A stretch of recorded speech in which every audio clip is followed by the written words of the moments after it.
What would you do if on the night before your wedding, you discovered the man you loved wasn't the man you thought he was? I've asked myself that question 100 times since, and now I'll tell you exactly how I found out and what I did about it. Her name was Amara Nwoko, 29 years old, and the kind of beautiful you noticed in quiet ways. The sort of grace that came from carrying herself with dignity even when life hadn't been entirely fair. She was 7 months pregnant, her baby bump curving proudly beneath a soft cream maternity gown as she sat in her childhood bedroom. The room hummed with chaotic joy, aunties in the backyard frying plantains, uncles shouting about missing crates of soda, children darting between hallways. It was the eve of her wedding to the man she thought was her forever, Cheek Okafor. Cheek was every inch the polished gentleman, articulate, charming, seemingly devoted. He had been there through every pregnancy scare, every late-night craving, every whisper of doubt. He was the kind of man who held your hand tightly in hospital waiting rooms and sent you texts saying, "You're my whole world." But here's the thing about perfect men. Sometimes their polish hides the rust. As Amara rubbed slow circles on her belly, her cousin Tonya barged in without knocking, as always. "Girl, are you just going to sit here all night?" Tonya asked, chewing gum like she was on a timer. "Your big day is tomorrow. Shouldn't you do something special for your groom?" Amara gave a tired smile. "What kind of special thing?" "Take him that gold wristwatch you bought. Surprise him at his hotel tonight. Write a cute note. You know, make him feel like the luckiest man alive." Amara hesitated. "I've been on my feet all day. My ankles feel like balloons." "All the more reason," Tonya pressed, leaning closer. "Do it for love." Now here's where I, as a storyteller, have to pause and say, if you've ever been convinced to do something when your gut was saying stay home, you'll understand what happened next. Against her better judgment, Amara agreed.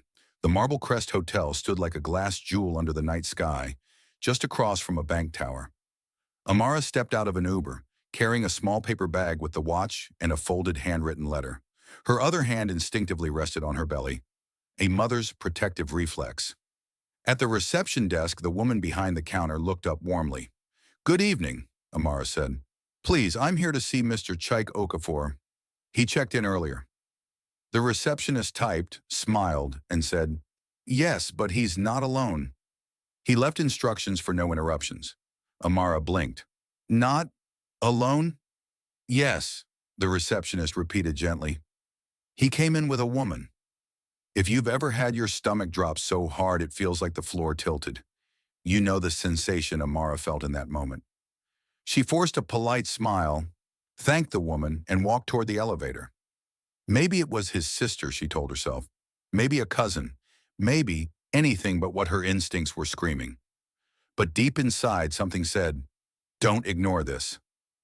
The seventh floor was hushed, carpeted in red.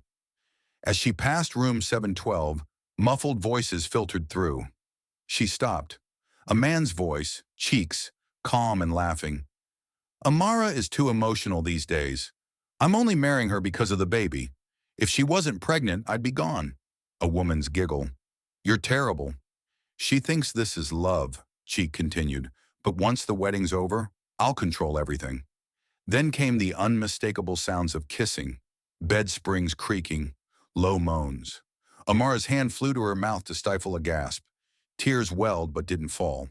She took out her phone, hit record, and captured every poisonous word. 6 minutes later, she walked back toward the elevator like a ghost, the recording tucked away like a weapon. In the Uber, she didn't head home. She stopped at a pharmacy, bought a memory card and made copies, one to keep, one to email to herself. Because if tomorrow was going to be war, she would not arrive unarmed. That night, Amara lay in the dark, staring at the wall. She didn't cry, didn't scream, just whispered to her unborn child, "I will protect you. No one will ever use you to hurt me." At 5 a.m., she began making calls, canceling the marriage license, warning her godfather, a major investor in Cheeky's company, to pull out immediately. By the time the sun rose, the wedding was still on for everyone else. But in Amara's mind, the real ceremony would be for truth, not vows. And as she made her list of who needed to witness what she was about to do, One name stayed on it in bold letters. Tonya, because some betrayals don't come from strangers. The morning of the wedding arrived like a silent dare. The sun cast a soft glow over the family compound. Neighbors dropped by with congratulations, and gospel music boomed from the speakers in the kitchen. To everyone else, this was the happiest day of Amara's life. To her, it was the day she would take back her power. She sat in front of the makeup mirror, face calm, heart steady. The makeup artist leaned closer, studying her reflection. "You're the calmest bride I've ever seen," she said with a chuckle. "Most brides are shaking by now." Amara smiled faintly. "I'm ready." She didn't say ready for what. On the bed behind her lay the gown she had chosen weeks ago with Tanya's help. White silk, flowing, the kind of dress little girls dream of wearing one day. But this morning, the dress felt less like a fairy tale costume and more like armor. Her phone buzzed, a message from her lawyer. Marriage license canceled, officially withdrawn. Good luck. A slow, deliberate smile formed on her lips. She whispered to herself, "Good. Let's begin." Downstairs, Chike was the picture of perfection. Tailored wine-colored suit, shoes shined until they caught the sun. He stood at the church entrance, greeting guests with practiced charm, shaking hands, hugging aunties, flashing the smile that had convinced the world he was a prize. Standing beside him in a gold bridesmaid dress was Tonya, grinning like she had swallowed the secret to her own success. Every so often she glanced at Cheeky, and though no one else noticed, Amara could see the glint in her eyes even from the window upstairs. She wasn't angry anymore. She was focused. The convoy of bridal cars pulled into the church compound. Children squealed, "The bride is here!" Phones shot up into the air. Guests leaned forward to catch a glimpse. Inside the lead car, Amara sat like a queen on her way to coronation. Poised, unsmiling, bouquet resting lightly in her hands. Hidden inside the bouquet was a tiny Bluetooth audio device, paired with the church's sound system. She had tested it twice that morning. It worked perfectly. Her father leaned over. "Are you ready, my daughter?" She turned to him, meeting his eyes steadily. "Yes, Daddy, I'm ready." The car door opened. Sunlight spilled in. Every head turned as she stepped out. Gasps and murmurs followed her as she walked toward the church, veil drifting softly over her face. The organ music began. Ushers moved quickly to clear the aisle. Cheek's eyes lit up when he saw her, and he leaned to his best man. "I thought she'd get cold feet. She came." His friend laughed quietly. "You're lucky. Not every woman would carry your child and still look this good." Amara walked slowly, eyes locked on Cheek, not breaking her gaze. He assumed it was love. She knew it was something else entirely. She reached the altar. Her father kissed her forehead and handed her over. Pastor Samuel, a tall man with a kind smile, welcomed the congregation. "Today," he began, "we celebrate love, trust, and the joining of two souls." Amara's grip tightened around the bouquet. The pastor spoke about unity, about commitment, and finally turned to Cheeky. "Groom, it's time for your vows." Cheeky took the microphone, smiling as if he'd been waiting for this spotlight all his life. "Amara, from the first day I saw you, I knew you were the one. You brought peace into my life, joy into my days. You carry our child, and with each day, you carry more of my heart. I promise to love you, protect you, and be your partner forever." The crowd sighed in admiration. Phones flashed. Tonya shifted in her seat, satisfied. The pastor turned to Amara. "Bride, your vows, please." She didn't move right away. Then slowly she raised the microphone. But instead of speaking, her thumb pressed the tiny button hidden in her bouquet. A small crackle filled the church speakers, and then Cheeky's own voice poured out, loud and clear. "Amara is too emotional these days. I'm only marrying her because of the baby. If she wasn't pregnant, I'd be gone." Gas rippled through the hall. The recording continued. "She thinks this is love, but once the wedding's over, I'll control everything." A woman's laugh followed, then muffled kissing, the squeak of a bed, more moaning. Some guests covered their mouths, others froze, eyes darting between the couple. Cheek lunged for the microphone, but Pastor Samuel stepped in front of him. "Let it finish," Amara said calmly. her voice carrying through the shocked silence. The recording ended. She turned to the crowd. "That," she said, voice steady, "is what my groom was doing last night while I was home preparing for this day. Room 712 of the Marble Crest Hotel. And the woman you hear?" She extended an arm, pointing straight at Tonya. "My cousin, my bridesmaid, my supposed friend." Tonya's face drained of color. Murmurs exploded into open shouts. An elderly woman in the second row actually stood and said, "God forbid!" Several phones were already streaming the scene live. Cheek reached for Amara's hand. "Please, let me explain." She pulled back sharply. "Don't touch me." Then, removing her veil with deliberate grace, she dropped her engagement ring on the floor. The sound of the metal hitting stone echoed in the silence. "I will not marry a liar," she declared. "I will not tie my life to someone who sees me as property. I walk away, with my child, with my dignity, and without regret." She turned to the choir. "Sing, not for a wedding, but for freedom." And with that, she stepped down from the altar and began her walk back down the aisle. Her gown swept behind her like the train of a conquering queen. At first, the crowd was too stunned to react, but then a slow clap began. It grew louder, stronger, until the entire hall thundered with applause. The choir's voices rose, not with a wedding march, but with a song of triumph. Outside, sunlight hit her face. She breathed in deeply. Her baby kicked, as if to say, "We did it." She didn't look back. When Amara walked out of the church that day, the heat outside was nothing compared to the fire she had just lit inside. Guests spilled out into the courtyard, whispering, gasping, repeating her words like they were the hottest headline in town. In truth, they were. A betrayal that happened behind closed doors was now public property, and the internet was about to eat it alive. Her father caught up to her near the bridal car. "My daughter, let's go home," he said quietly. But Amara wasn't ready to leave yet. Her head turned back toward the church entrance. "Not yet," she replied. "There's still one more thing I need to say." She turned and strode back inside. The entire hall seemed to hold its breath. Cheek stood frozen at the altar, a bead of sweat sliding down his temple, while Tonya sat stiff in her chair, eyes darting everywhere except Amara's face.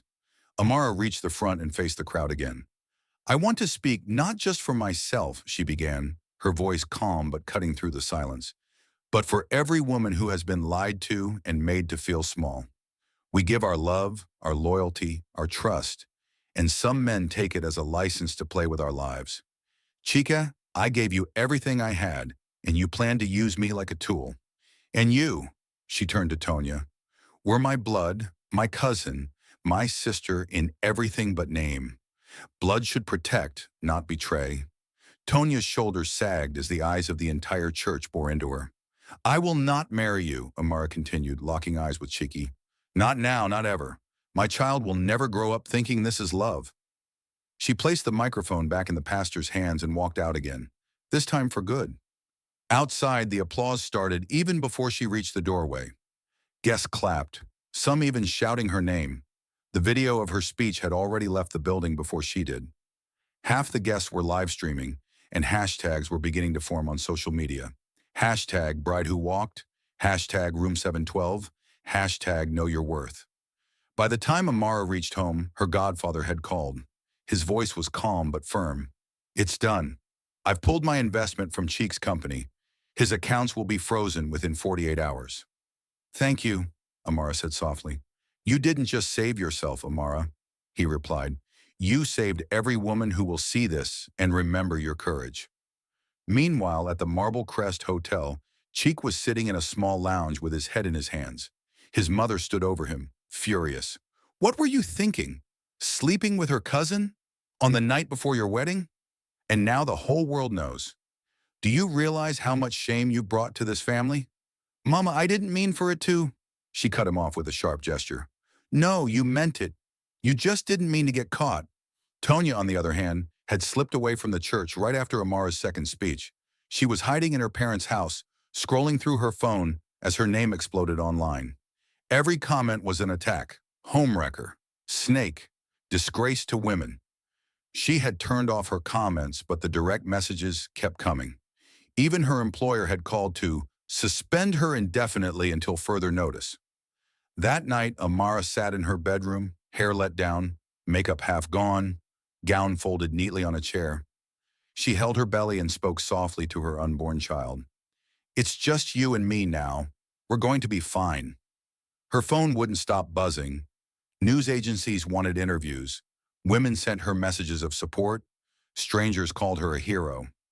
She didn't answer most of them, but one message caught her attention. It was from a woman named Nana. "I watched your video today. My husband has been cheating on me for years, but I stayed for the kids. After seeing you walk out of that church, I packed my things and left. Thank you for showing me I'm worth more." Amara read it twice and smiled faintly. Maybe this was the real reason it had happened. Not for scandal, but for change. The next day, her lawyer called to confirm the license was gone, legally erased. There would be no marriage to Anil because it had never existed on paper. Cheek had lost his wedding, his investor, and the illusion of being untouchable, all in less than 24 hours. But Amara wasn't finished healing. She had an idea, something that would turn her private pain into public power. She registered a blog called The Bride Who Walked, a place where women could share their own stories of betrayal, survival, and walking away. The first post was simple. "I wore a white gown, but I did not marry shame." Within a week, the blog had thousands of followers, and the messages poured in. At the same time, Chiki's life was unraveling. 3 major clients pulled their contracts. 2 suppliers cut ties. His staff began resigning one by one. He was spending more time in his lawyer's office than his own, desperately trying to salvage what was left. In the middle of this chaos, Tonya tried calling him. He didn't answer. She sent a text. "We can fix this together. Please don't leave me too." He didn't reply. And while they both sat in their own separate pools of regret, Amara was building something new. Not a marriage, not a love story, but a legacy. By the time a week had passed, the story of Amara Nwoko had traveled far beyond her town. It was no longer just gossip. It was a symbol. Newspapers called her the bride who walked. Bloggers dissected every detail, and radio hosts debated whether her move was bold or too dramatic. But for Amara, it wasn't about public opinion. It was about peace. Her blog was growing faster than she had imagined. Each day she received dozens of messages, women writing from different states, some from other countries, telling her that her walk down the aisle and out of that church had given them the courage to leave their own toxic situations. Some of the stories were heartbreaking. A pregnant woman who'd been living in silence after discovering her husband's affair. A young student who had been pressured into a relationship she didn't want. Amara read every message, sometimes with tears in her eyes, sometimes with a fierce smile. One morning, as she sat at her kitchen table sipping tea, her father came in with the day's newspaper. "Your story made the front page again," he said, placing it in front of her. The headline read, "From Betrayal to Bravery, Pregnant Bride Sparks Movement for Women's Dignity." Underneath was a large photo of Amara at the church doorway, bouquet in hand, chin lifted, eyes steady. Her father studied her for a moment. "You know, my daughter," he said quietly, "what you did. It will be remembered long after this paper fades. You didn't just save yourself. You've saved women you'll never even meet." Amara smiled faintly. "That's all I wanted, Papa. For women to remember they are worth more than lies." Meanwhile, Cheek's downfall was accelerating. His investors were gone. His office lease was canceled. The staff WhatsApp group was full of resignation messages. Even his mother, who had once defended him fiercely, had stopped answering his calls. His name had become a warning, whispered in business meetings and laughed about in private gatherings. He had lost deals, friends, and credibility. And as for Tanya, the cousin who had worn a gold bridesmaid's dress like a crown, she had disappeared from social media after thousands of comments labeled her a homewrecker and family disgrace. Her own parents had told her she was not welcome at any family gathering for the foreseeable future. But Amara wasn't gloating. She didn't need to. Life was delivering the consequences she knew were inevitable. Instead, she was focusing on preparing for her baby. Her friends brought her gifts. Her mother cooked her favorite meals. Her father even learned to fold baby clothes. The house was filled with warmth again, a different kind of joy than the one that had been planned for the wedding, but purer, freer. 2 months after the wedding day that wasn't, Amara gave birth to a healthy baby girl. She named her Chimara, meaning my God knows. Holding her for the first time, Amara felt something powerful. A love so deep it burned away any trace of sadness left in her heart. She looked down at her daughter and whispered, "You were never a mistake. You're the best thing that came from the worst moment of my life." Her recovery was swift, fueled by the purpose that now defined her. Within weeks, she was back to writing, back to meeting women who came to her office, some carrying babies, some carrying only their pain. She listened to them, hugged them, told them what she had learned the hard way. Walking away doesn't make you weak. It means you finally see your worth. Then one afternoon, she received an invitation from a university women's group to speak at a conference. She hesitated at first. She didn't see herself as a public speaker. But her mother said, "Your voice is already helping women quietly. Imagine what it can do loudly." The day of the event, Amara stepped onto the stage wearing a flowing blue gown, her daughter resting peacefully in a sling across her chest. The hall was full. Students, mothers, even a few fathers in the back. She looked at the audience for a long moment before speaking. "My name is Amara Nwoko. I was supposed to be someone's wife, but I chose to be something better, myself. I stood in a wedding dress, pregnant, in front of a church full of people, and I walked away because the man waiting for me at the altar didn't value me. I could have stayed and pretended, but I chose the truth. That choice saved my life, and I want every woman here to know, you can choose yourself too." The hall erupted in applause. Some women were crying openly. Others stood to their feet, clapping hard as if their hands could pour strength into her. In the back of that same hall, unknown to Amara, Cheek was sitting quietly, cap pulled low over his face. He had come not to speak, not to confront, but to listen. And as he heard her words, he finally understood the weight of what he had lost. Not just a bride, but a woman whose courage could move mountains. He slipped out before the event ended, swallowed by the crowd. That evening, Amara sat in her living room with her parents, her baby sleeping in her arms. Her father looked at her with pride. "You know, my daughter, not every queen wears a crown. Some wear the scars of battles they've won." She smiled. "I didn't win everything, Papa, but I won myself, and that's enough." She glanced down at her sleeping child. And one day, Chamara will know. Her mother walked away from what wasn't love, and that's why she grew up surrounded by it. Outside, the night was still. Inside, the air was warm with peace. The bride who walked had become the woman who led, and her story would live far longer than any ruined wedding could. Because sometimes the most beautiful, happily ever after, is the one you write for yourself.